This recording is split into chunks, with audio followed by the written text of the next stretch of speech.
You know, whenever the conversation of classic PS1 mascots is brought up, I feel like the two biggest names that comes into everyone's minds are no doubt Crash Bandicoot and Spyro. Both of them became household names when it comes to the Sony magnum opus of the 90s, even getting games to this day. But one name that I feel should be a part of the same topic is without a doubt Croc. Main character of two games, each of these different from each other in its own way, and having both flaws and virtues. Croc has managed to be a mascot often overlooked and I would say even obscure, given that after the second game the character never had a game of its own again, with people believing there was a lost Croc 3 in development for the PS2, which would end up being fake. But just like Gex, Croc also got a Game Boy Color version of both PS1 games, obviously in a completely different way. But in this video, I'm just gonna talk about the pocket-sized version of the first game, Legend of The Gobbos, simply called Croc for this console, so I feel it will be a lot easier to tackle for now. If this video gets enough love, I will definitely cover the second game at some point though. Now, first things first. This game drifts away from the whole 2D open world platforming that the PS1 game had and goes for a more side-scrolling approach. Although both visually and in terms of gameplay, it does take a lot from the original game, taking almost every world from it and scaling it down. The only world absent from this game is Crystal Island, which I can only assume was not included because of space limitations.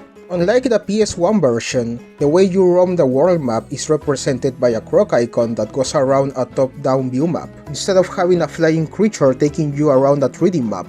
And the levels no longer have clever little names such as "And So the Adventure Begins", "Underground Overground", and "Life's a Beach". But they're referred to as things like Forest 1, Forest 2, Snow 1, Desert 1, you get the idea. So how's this game in terms of controls? Well, it's kind of difficult to say actually. I will definitely say that this game is not as awful as Gex for the Game Boy Color, but it's definitely interesting and has its own flaws. For starters, this game goes stupidly fast. The speed that you're seeing right now is how the game actually plays. I haven't sped it up or anything, which can be a good or a bad thing depending on how you like playing a platformer. For me personally, it's something I'm not really a fan of, as it could lead to issues regarding stuff like timing your jumps and whatnot. It is very important to be careful with your platforming in this game if you don't want to end up wasting all your health. Which, also worth mentioning, the way your health works in this game is also very interesting. You see, at first I didn't notice how I was surviving for so long in a level, only to be met with my demise soon after. I just had no idea how my health kept decreasing. But then I realized it was because I was progressively losing the crystals I was collecting, and as soon as you reach 0 crystals, the next hit you take costs you a life.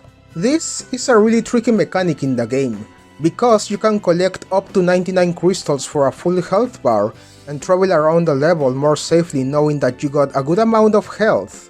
But here's the thing, as soon as you collect one more crystal, you get a life. And while on paper this sounds good, it also resets your crystal counter to 0, and therefore resets your health bar. And you gotta grind crystals all the way back, baby! Luckily, this game has a lot of boxes where crystals are contained, and you should be able to get a bunch again in no time. But I still think the health system in this is pretty interesting and worth talking about. Back to the gameplay though. This level features mostly platforming, and while during the first couple levels I got almost no issues whatsoever, the more you progress into the game, the more you'll know this platforming gets harder, and paths where you can stand on become really narrow and often difficult to land at. It also doesn't help that the enemies can have stupid hitboxes, and it will be a nightmare trying to spin them or jump on them, which are the two intended ways to get rid of them. But here, because of how janky the hitboxes are, there's a good chance you'll take damage from trying to defeat them. A really cool aspect that must be talked about for sure about this game though, is the inclusion of vehicles, which adds some variety to the already overwhelming platforming aspect. You have levels where you're able to control a minecart, a carpet, and even go snowboarding. Other two mechanics found in the game are being able to ride on a gondola lift in the ice world and swimming underwater in the desert world. with the latter having an interesting control scheme. I know I mentioned this game being really fast, but it becomes incredibly evident when you compare the PS1 swimming controls to the Game Boy Color ones. I mean, how faster do you want it to be? A mechanic also present in this version is the inclusion of bonus letters that you have to collect in order to access a minigame. In the PS1 version, it was a concept used in a prototype and which will eventually evolve into having to collect 5 color gems instead. Unlike the PS1 version, where the gem door will take you to a bonus section of the level, you will do different minigames here, including stuff like having to do a slide puzzle and catching falling crystals and hearts with a pot. The way the minigames are designed also changes depending on the world you're in, so that's really neat. Now, in the Game Boy Color version of Gex, a big absence were the bosses, other than Res, as you mostly only had levels in the hub worlds.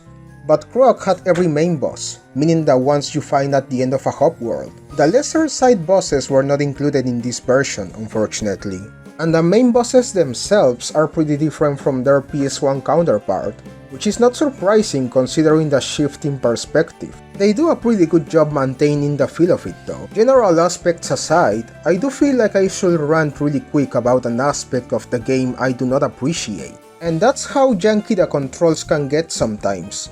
You see, there's the option to run and jump in this game, which should be helpful when it comes to how chaotic the game can get over time. But these mechanics themselves can also be a pain to master, especially considering the fact you cannot run and jump at the same time.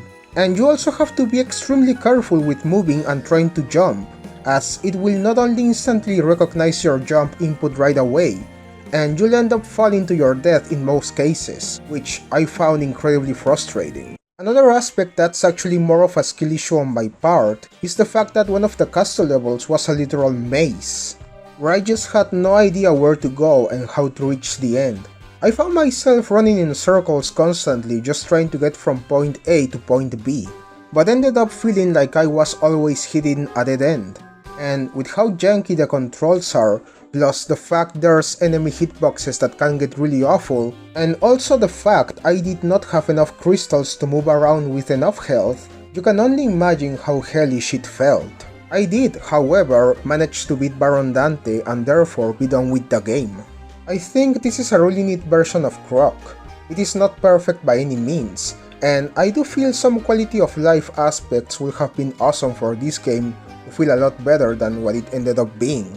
But I did enjoy it for what it was worth, and I think that if you're a Croc fan and want to experience a different take on the first game, definitely check this game out.